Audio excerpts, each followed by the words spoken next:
ഈശോ മിശിഹായ്ക്ക് സ്തുതിയായിരിക്കട്ടെ. എല്ലാവരും സുഖമായിട്ട് ഇരിക്കുന്നുവെന്ന് വിശ്വസിക്കുന്നു. യേശുവിൽ ഏറ്റവും പ്രിയപ്പെട്ടവരെ, ഇന്ന് ഞാൻ നിങ്ങളുമായിട്ട് സംസാരിക്കാൻ പോകുന്ന ഒരു മനോഹരമായിട്ടുള്ള ഒരു കാര്യത്തെ പറ്റിയിട്ടാണ്. എല്ലാവരും അറിയാൻ ആഗ്രഹിക്കുന്ന ഒരു കാര്യമാണ്. നമുക്കറിയാം, നമ്മുടെ ശത്രു എപ്പോഴും നമ്മുടെ കുടുംബത്തിനുള്ളിലാണ് ഉള്ളത്. ദൈവം അങ്ങനെയാണ് ക്രമീകരിച്ചിരിക്കുന്നത്, അല്ലേ? തിരുവചനത്തിൽ നോക്കുകയാണെങ്കിൽ അമ്മായിയമ്മ മരുമകളുമായിട്ട്, മക്കൾ അച്ഛനും അമ്മയുമായിട്ട്, അങ്ങനെയൊക്കെ പരസ്പരം ഒരു തെറ്റിദ്ധാരണ ഉണ്ടാവുകയും പിന്നീട് വഴക്ക്, ലഹള, നമുക്കറിയാം കൊലപാതകം വരെ എത്തി നിൽക്കുന്ന വിഷയങ്ങൾ ഇന്നത്തെ സമൂഹത്തിൽ ഉണ്ടല്ലേ.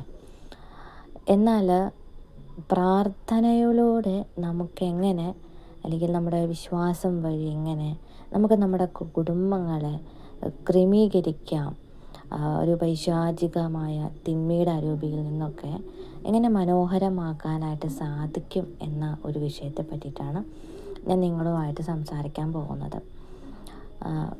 ഏറ്റവും പ്രിയപ്പെട്ടവരെ, നമ്മുടെ കുടുംബങ്ങളിൽ പണ്ട് നമ്മൾ കണ്ടുവരുന്ന ഒരു സിറ്റുവേഷൻ നമുക്കറിയാമല്ലേ. അന്ന് അമ്മച്ചിമാരും അപ്പച്ചന്മാരും ഒക്കെ പ്രാർത്ഥിച്ചിരുന്ന, കണ്ടിന്യൂസ് ഇങ്ങനെ പ്രാർത്ഥിച്ചിരുന്ന ഒരു കാലഘട്ടമുണ്ട്. എൻ്റെ ഒരു കാര്യം ഓർക്കുകയാണെങ്കിൽ, ഞാനിങ്ങനെ സന്ധ്യ സമയത്തൊക്കെ ഞാൻ കേൾക്കാറുണ്ട്. ഞാനൊരു ഹിന്ദു ഫാമിലിയിലാണ്, പക്ഷേ എൻ്റെ തൊട്ടടുത്ത അയൽവക്കത്തൊക്കെ ഈ സന്ധ്യ സമയത്ത് ക്രൈസ്തവരായിട്ടുള്ളവർ കറക്റ്റ് ഒരു കുരിശ് വരയ്ക്കുന്ന സമയമാകുമ്പോൾ ഈ ജപമാല അവർ പ്രാർത്ഥിക്കുന്ന കേൾക്കാം. വളരെ ഉറക്കെയായിരിക്കും പ്രാർത്ഥിക്കുന്നത്. ആ സമയമാകുമ്പോഴേക്കും വളരെ നിശബ്ദതയാണ്. ചുറ്റുപാടും മരങ്ങളും ഒക്കെ ഭയങ്കരമായിട്ട്, കാറ്റുപോലും വീശുന്നില്ല. അത്രയും നിശബ്ദതയിൽ ഇങ്ങനെ പ്രാർത്ഥന ഇങ്ങനെ തങ്ങി നിൽക്കുന്നൊരനുഭവം ഞാൻ ഉണ്ടായിട്ടുണ്ട്. അന്ന് നമുക്ക് ഈ പ്രാർത്ഥനയെക്കുറിച്ചോ അല്ലെങ്കിൽ കുടുംബജീവിതത്തിൻ്റെ ആ മഹിമയെക്കുറിച്ചോ, പ്രാർത്ഥന എത്രത്തോളം കുടുംബത്തിന് വേണം, വിശ്വാസം വേണം എന്നൊന്നിനെക്കുറിച്ചും നമുക്കൊരു യാതൊരു ഐഡിയയും ഇല്ലാത്തൊരു കാലഘട്ടം. എന്നാൽ അന്ന് നിർബന്ധിച്ച് ഓരോ വീട്ടിലും അപ്പനും അമ്മയും കൊച്ചു കുട്ടികളെ വരെ നിർബന്ധിച്ച് മുട്ടുമേലൊക്കെ നിർത്തി പ്രാർത്ഥിപ്പിക്കുമ്പോൾ അതിൻ്റെ ആദ്യത്തെ ഒരു വേദനയും അല്ലെങ്കിൽ നമുക്കൊരു ബുദ്ധിമുട്ടോ, ഇവരെന്തേ ചെയ്യുന്നത് എന്നൊരു ചോദ്യവും, അല്ലെങ്കിൽ അവരോട് നമ്മൾ അതിനെ പ്രതി ഒരു വഴക്കുണ്ടാക്കും ഒക്കെ ചെയ്തിട്ടുണ്ടാവാം.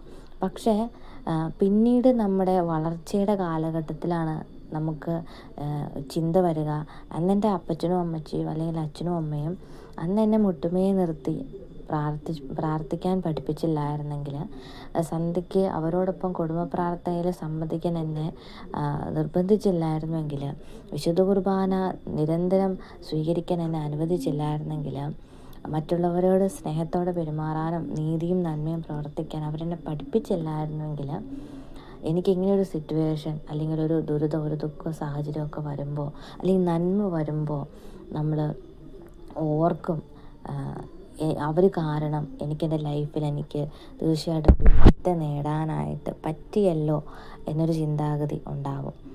അപ്പം എൻ്റെ പ്രിയപ്പെട്ടവരെ, ഞാൻ നിങ്ങളോട് പറയാൻ ആഗ്രഹിക്കുന്നത്, നമ്മുടെ ലൈഫിൽ അന്നത്തെ ആ ഒരു സിറ്റുവേഷനും അന്നത്തെ ഒരു കാലഘട്ടത്തെ ഒരു പ്രാർത്ഥന അനുഭവങ്ങളൊന്നും പല കുടുംബങ്ങളിലും ഇന്നില്ല.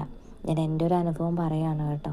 കാരണം ഒരു 2 വർഷത്തിന്, ഒരു 3 വർഷത്തിനുള്ളിൽ ഞാൻ അനുഭവിച്ചൊരു കാര്യം എന്താണെന്ന് വെച്ച് കഴിഞ്ഞാൽ, നമുക്ക് പെസഹായും ദുഃഖവെള്ളിയൊക്കെ വരുമ്പോൾ എൻ്റെ നാട്ടിലൊക്കെ അതൊരു ഭയങ്കര അനുഭവമാണ്. കാരണം അങ്ങോട്ടും ഇങ്ങോട്ടും ജാതി മത ഭേദമന്യേ എല്ലാവരും ഇങ്ങനെ അപ്പമൊക്കെ കൊണ്ടുപോയി കൊടുത്ത് ഭയങ്കര വിശ്വാസത്തോടു കൂടി ചെയ്യുന്നൊരു കാര്യമായിരുന്നു.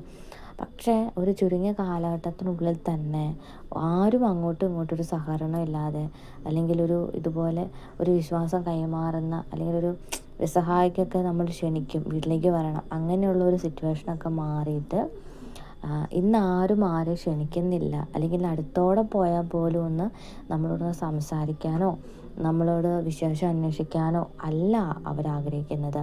പലരും ആഗ്രഹിക്കുന്നത് നമ്മുടെ വളർച്ച എങ്ങനെയെങ്കിലും തടയണമെന്നുള്ളതാണ്. Praise the Lord, hallelujah. ഞാൻ നിങ്ങളോട് സംസാരിക്കാൻ ആഗ്രഹിക്കുന്ന വിഷയം എന്ന് പറയുന്നത് നമ്മുടെ കുടുംബത്തിനുള്ളിൽ തന്നെ ഉണ്ടാകുന്ന ഒരുപാട് ദുരിതങ്ങളും ദുഃഖങ്ങളിലൂടെ നമ്മൾ കടന്നു പോവുകയാണ്. അപ്പോൾ നമുക്കറിയാം, നമ്മൾ എത്ര പ്രാർത്ഥിച്ചാലും ചില സാഹചര്യങ്ങളെ നമുക്ക് എന്ത് ചെയ്യാൻ പറ്റില്ല, മാറ്റാനായിട്ട് പറ്റത്തില്ല. അപ്പോൾ സ്വാഭാവികമായിട്ടും നമ്മൾ ചിന്തിക്കും, ഞാൻ എത്രയേറെ പ്രാർത്ഥിച്ചു, എത്രയേറെ മെഴുകുതിരികൾ കത്തിച്ചു, ഉപവസിച്ചു, എന്നിട്ടും എനിക്ക് എൻ്റെ ജീവിതത്തിൽ അല്ലെങ്കിൽ ജീവിത പങ്കാളിയെ അല്ലെങ്കിൽ എൻ്റെ അപ്പൻ അമ്മ ഇവരൊന്നും സഹോദരങ്ങളൊന്നും എന്നെ സ്നേഹിക്കുന്നില്ല, അല്ലെങ്കിൽ എന്നെ മനസ്സിലാക്കുന്നില്ല. നമ്മുടെ കുറ്റങ്ങളോ കുറവുകളൊക്കെ നമ്മുടെ കുടുംബത്തിലുള്ളവർ തന്നെ നമ്മളെ ഇങ്ങനെ താഴ്ത്തുന്നതും നമ്മുടെ ദുരിതത്തിലേക്കും ദുഃഖത്തിലേക്കും ഒക്കെ ഒരുപാട് കൊണ്ടുചെന്ന് എത്തിക്കുന്ന ഒരു സിറ്റുവേഷനാണ് ഇന്ന് നമുക്ക് കാണാനായിട്ട് സാധിക്കുന്നത്. അപ്പോൾ എൻ്റെ പ്രിയപ്പെട്ടവരെ, നമ്മൾ ഈ സിറ്റുവേഷനിൽ നിന്നും നമുക്ക് എങ്ങനെ ഇതിനെ ഓവർകം ചെയ്യാം എന്നതാണ് ഞാൻ നിങ്ങളോട് സംസാരിക്കാനായിട്ട് ആഗ്രഹിക്കുന്നത്. അപ്പോൾ അത് കേൾക്കുമ്പോൾ നമുക്ക് പലർക്കും നെഗറ്റീവ് തോന്നാം, ചിലർക്ക് പോസിറ്റീവായിട്ട് തോന്നാം. പക്ഷെ നിങ്ങളിതൊരു വചനാത്മകമായിട്ടുള്ള രീതിയിൽ എടുക്കാനായിട്ട് ശ്രമിക്കുക. ആരെയും നമ്മൾ കുറ്റപ്പെടുത്താനോ, അല്ലെങ്കിൽ പലർക്കും പല അഭിപ്രായങ്ങളാണ്, പല ജീവിത സാഹചര്യങ്ങളാണ്. അപ്പോൾ നമുക്കറിയാം, നമ്മൾ പ്രാർത്ഥനയിലൂടെ എല്ലാം നമുക്ക് സാധിച്ചു കിട്ടിയെന്നൊന്നും വരത്തില്ല. പക്ഷെ നമ്മുടെ ധൈര്യത്തെ അല്ലെങ്കിൽ നമുക്ക് കിട്ടുന്ന ശക്തി ഉപയോഗിച്ചുകൊണ്ട് നമുക്കെങ്ങനെ ആ സിറ്റുവേഷനെ ഹാൻഡിൽ ചെയ്യാം, ഓവർകം ചെയ്യാം എന്നതാണ് ഞാൻ നിങ്ങളുമായിട്ട് സംസാരിക്കാനായിട്ട് പോകുന്നത്.